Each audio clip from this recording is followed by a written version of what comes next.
Et c'est Radio Web cramé dans les fausses vérités.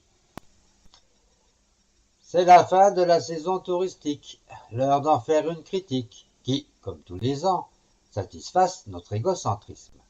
Mais surtout, permet aux incapables qui nous gouvernent d'encore une fois se vanter et de proclamer que cette recette tombée des cieux ne peut naturellement ne provenir que d'eux. Relayée, évidemment, par ces médias complaisants, continuant d'engranger tous ces impôts qu'ils n'ont plus à payer. Pour, de cette information la ratée, seuls ceux qui n'ont pas la télé, ou alors sont illettrés, sont passés à côté. Voici donc des chiffres incontestables, que je n'essayerai même pas de nier, et dont une majorité d'entre vous a bien été obligée d'en avoir entendu parler. 84,7 millions de touristes, toujours le record du monde. Que notre pays est aimé, que l'on est envié, comme il fait bon vivre dans ce pays béni par les dieux. Le message subliminal étant « Manifester est une faute de mauvais goût, alors que cela a un coût. Réalisez la chance que vous avez, et restez chez vous. » Il n'y a guère que sur Internet, pour les petits curieux, dont j'espère que vous êtes, pour aller voir qu'est-ce qui se cache derrière des chiffres aussi glorieux. Ces grands cocoricots que seul notre pays se permet de lancer, ne cherchant surtout pas à savoir ce que les autres contrées peuvent de nous penser, et quitte à se couvrir de ridicule, aimerait bien de notre pays lui mettre une particule. Alors, comment est gonflé ce chiffre fabuleux, tombé de nos services si pointilleux, dont le seul but correspond à celui de notre gouvernement, faire croire que tout va bien. Alors, dormez braves gens. Même sans y ajouter tous ces touristes désargentés, venant tout juste profiter de l'argent gaspillé par un État qui n'a même plus le respect pour ses contributeurs résignés.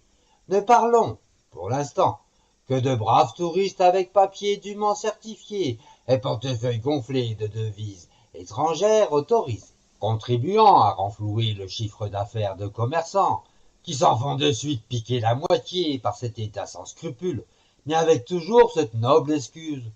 Ce n'est que pour la solidarité. Comprenez, distribuer largement ce que tous ces travailleurs et vacanciers ont honnêtement gagné pour le refiler à tous les illégaux ayant compris la combine. Un Allemand allant en Espagne ou un Italien en Angleterre passe bien par la France, portière bloquée, vu la réputation qu'est en train de nous faire les médias étrangers. 1/5 de ces étrangers, qui ne font donc que passer le plus vite possible, sont pourtant comptabilisés dans ces fameux chiffres. Avec 20% de touristes en plus, la France génère 3 fois moins d'argent que le tourisme américain. Mieux, à démographie comparable, la France ne fait pas mieux que l'Espagne, qui en accueille pourtant beaucoup moins. Selon l'INSEE, un touriste séjournerait 2 semaines en Espagne contre seulement 1 dans notre pays. Revenus réalisés grâce au tourisme. États-Unis, 200 milliards de dollars. France, 65 milliards. Pas de quoi se vanter. Quant aux 100 millions de touristes dont rêve Fabius, il n'a pas l'air d'être au courant que tous les guides et tour opérateurs mettent en garde leurs clients à cause des vols et violences qui sont de plus en plus fréquents dans notre pays. La presse chinoise en parle de plus en plus. La France n'est plus loin d'être boycottée. Alors, est-ce que la justice va enfin se réveiller devant cette manne qui risque de s'envoler, puisque des Français, elle n'en a plus rien à cirer. Désolé de vous avoir enlevé le peu qu'il pouvait vous rester de fierté. Moi-même, j'en cherche désespérément, mais sans rien trouver.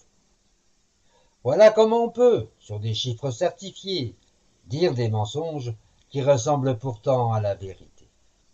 S'il n'y avait que sur ce sujet, mais ils sont tous de la même façon traités.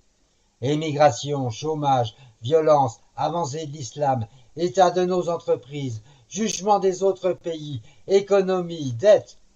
sans dire de mensonges, en omettant les 2 tiers des informations.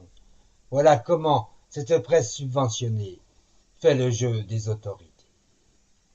Personnellement, j'aurais honte de me prétendre journaliste, de me laisser mêler ou complice. Ce sont eux les vrais responsables, car jamais un État ne pourrait faire autant de mal si leur agissement était simplement relaté, révélé, énoncé, rapporté, dévoilé, divulgué, propagé, exposé, communiqué, exprimé, colporté, bruité.